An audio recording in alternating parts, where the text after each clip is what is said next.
Sziasztok! Ebben a videóban spoileresen fogok beszélni a Jurassic World újjászületésről. Szóval, ha nem láttad még és nem szeretnéd tudni a részleteket, akkor ne nézz tovább a videót, menj nézd meg a filmet, aztán gyere vissza. Ha érdekel a véleményem a film előtt, de nem szeretnél spoilereket, akkor hallgass meg a spoilermentes véleményemet. Ennek a linkjét a leírásban is megtalálod. Ha pedig láttad a filmet és kíváncsi vagy a spoileres véleményemre, akkor jó szórakozást! Először is szeretném sajnálatomat kifejezni azokért, akik bedőltek az alaptalan álhíreknek, miszerint ember-dino hibridek lesznek a filmben, és emiatt esetleg vonakodva vagy egyáltalán nem mentek el megnézni. Látjátok? Nem kell mindent elhinni, amit hallotok vagy olvastok. Na de akkor beszéljünk végre a filmről. Kezdem azokkal a dolgokkal, amik nekem tetszettek.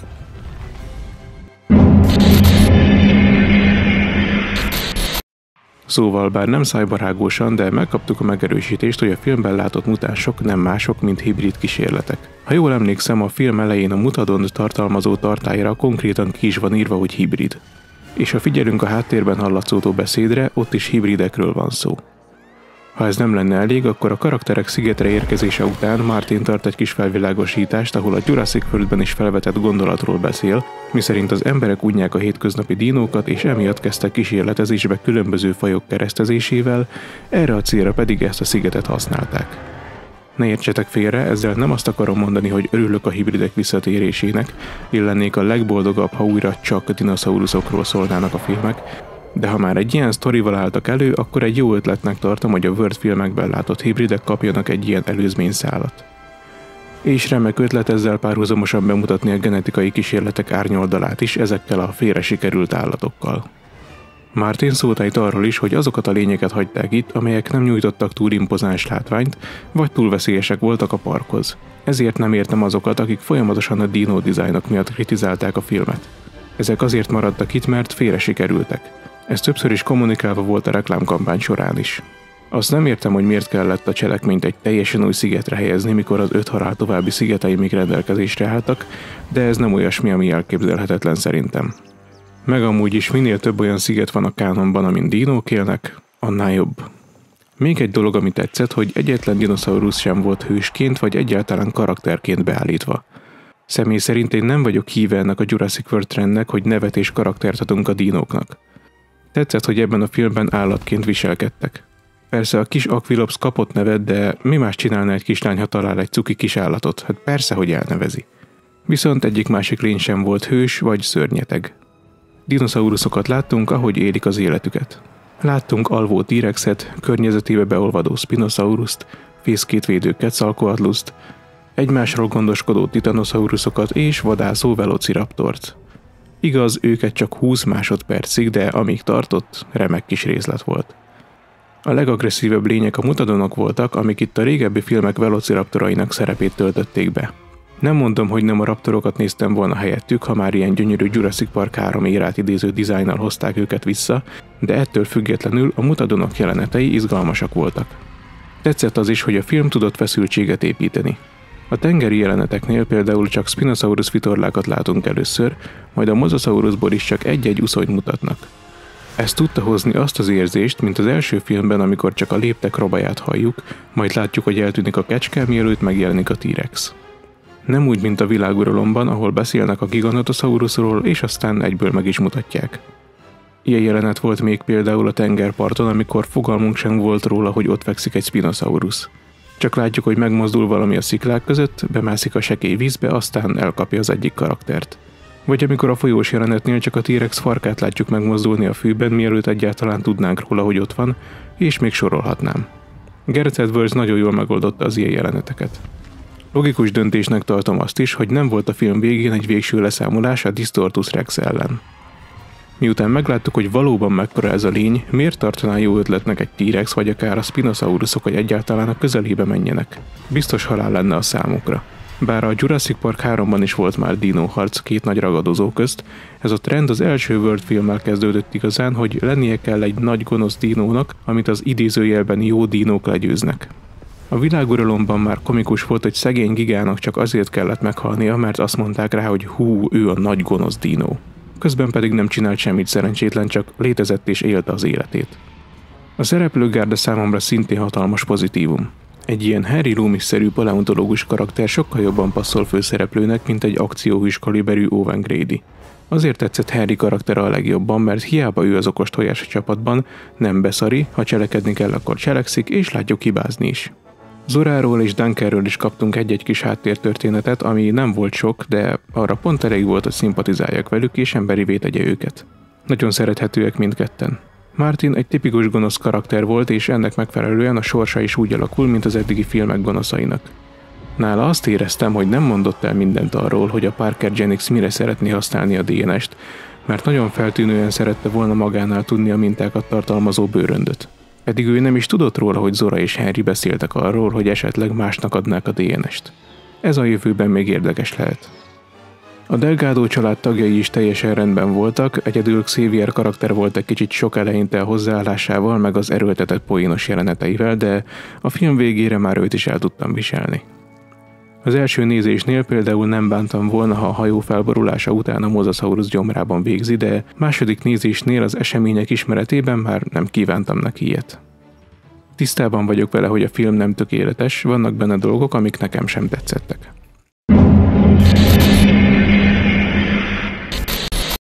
Elsőként ilyen volt a Snickers csomagolás.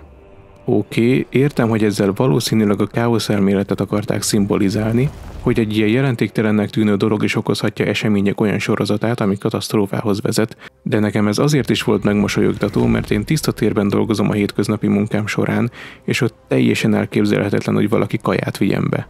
Nemhogy még szemeteljen is. Ennél lehet, hogy az is jobb lett volna, ha csak simán elromlik az ajtó. Azt azért hozzáteszem, hogy szerintem nem emiatt szabadult ki a T-Rex, hiszen a jelenet végén normalizálódni látszott a helyzet a laborban. Ez csak egy incidens volt a sok közül. Még egy dolog, ami nem tetszett, hogy továbbra is tolják azt a teljesen elképzelhetetlen szenáriót, hogy az emberek pár év alatt megunták a dinoszauruszokat. Ez már az első World filmben kezdődött, és valamiért meg mindig fontosnak tartják, hogy a történet része legyen, pedig totál baromság. 20 meg 30 éve nézzük az állatkertben az oposszumokat, értitek, meg a krokodilokat, és nem unjuk. Hogy tudnánk pár év alatt megunni, ha rég kihalt fajokat nézhetnénk, amiket visszahoztak az életbe? Nem hiszem, hogy ehelyett ne tudnának mást kitalálni. Nem tetszett még az sem, hogy a Spinosaurusok és a Velociraptorok kevés szerepet kaptak. A Spinosaurusok jeleneten nagyon király volt, de annyira néztem volna még velük egy szárazföldi jelenetet is. Ja, és pluszpont amiért a Jurassic Park 3-as hangokat használták náluk. A Velociraptoroknál pedig így utólag teljesen megértem, hogy miért nem szerepeltek egyáltalán a reklámkampány során. Őket azért sajnáltam, mert megcsinálták ezt a remek dizájnt, és a filmben csak 20 másodpercet szerepelnek, azt is éjszaka és elhomályosítva. Ez nem esett jól nekem sem. A Gaming Weaver videójában hallottam, hogy ez a film a Velociraptor rajongók Jurassic Park 3-a, és ez nagyon igaz. Itt ők élhették át azt, amit annó a T-Rex fanoknak kellett. Egyébként eredetileg több szerepük lett volna, Gareth Edwards beszélt róla, hogy a benzinkútnál is ott lettek volna, mielőtt feltűnnek a mutadonok, de ezt a jelenetet kivágták végül. Nagyon remélem, hogy egy bővített verzióban láthatjuk majd azért. Viszont én egy valami miatt meg tudom bocsájtani a filmnek, hogy nem kapott minden faj elég játékidőt.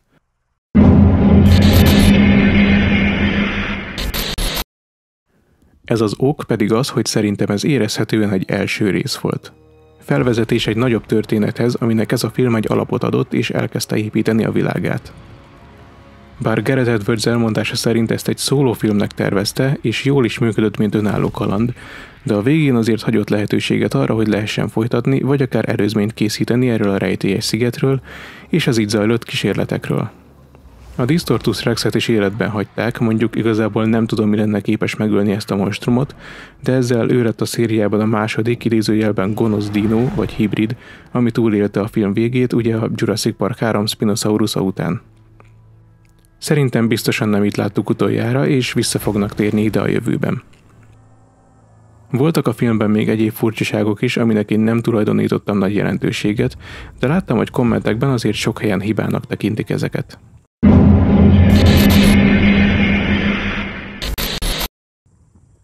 Ismeretlen fajok.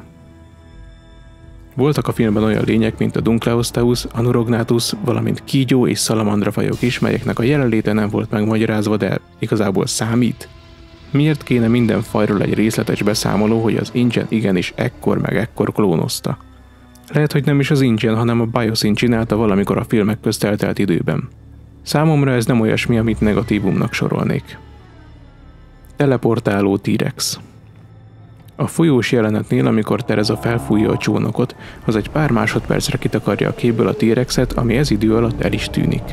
A T-rexet valójában egy pillanatra látjuk elrugaszkodni, mielőtt teljesen kitakarná a csónak, tehát valószínűleg a hátára fordulva átfordult a másik irányba, ahogy azt korábban tette. De ha nem keresünk rá magyarázatot, ez akkor is rendben van, mert ez egy film. Elkönyvelhetjük ugyanolyan fenoménnak, mint amikor az első részben a T-rex egy hang nélkül megy be a látogatóközpontba, és lopózik oda a raptor mögé. Ezek filmkészítési eszközök, amikkel gyakran élnek a rendezők hangulatkeltés céljából. Hogyan maradt életben Duncan? A film végén, mikor azt hinnénk, hogy Duncan feláldozta magát a csapatért, valahogy mégis túléli a T-rexsel való találkozást. Erre egy magyarázat lehet, amire szerintem a film első felében utalnak, amikor Duncan arról beszél, hogy utálja a dzsungeleket.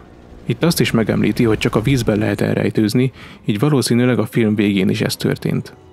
Eldobta a fákját, hogy elterelje a dög figyelmét, majd a víz alá bukva kiúszott a mocsárból.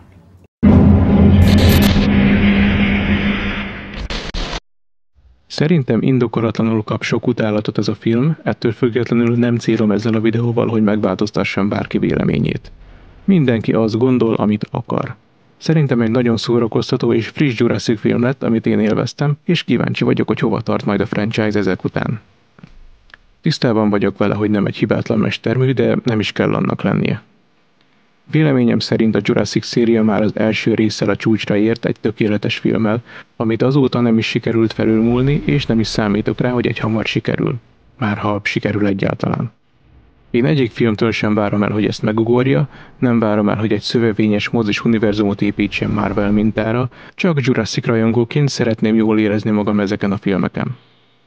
Persze nem azt mondom, hogy ne kapcsolódjanak a filmek, én is szeretek a kánonról teorizálni, de nem tudok felháborodni rajta, ha valami esetleg nem illeszthető tökéletesen a lórba. És ahogy azt korábban elmondtam, az újjászületés messze van attól, hogy ne illeszkedjen a lórba a sikertelen genetikai kísérletek történetszálával. Mivel a film nagyon jól nyitott és úton van a milliárdos bevétel felé, egy folytatás mindenképp kilátásban van. Várjuk szeretettel! Ez lett volna a véleményem a filmről, a kommentekben írjátok le ti is a spoileres véleményeiteket, miért tetszett, miért nem tetszett, és hogy mit vártok egy folytatástól. Sziasztok!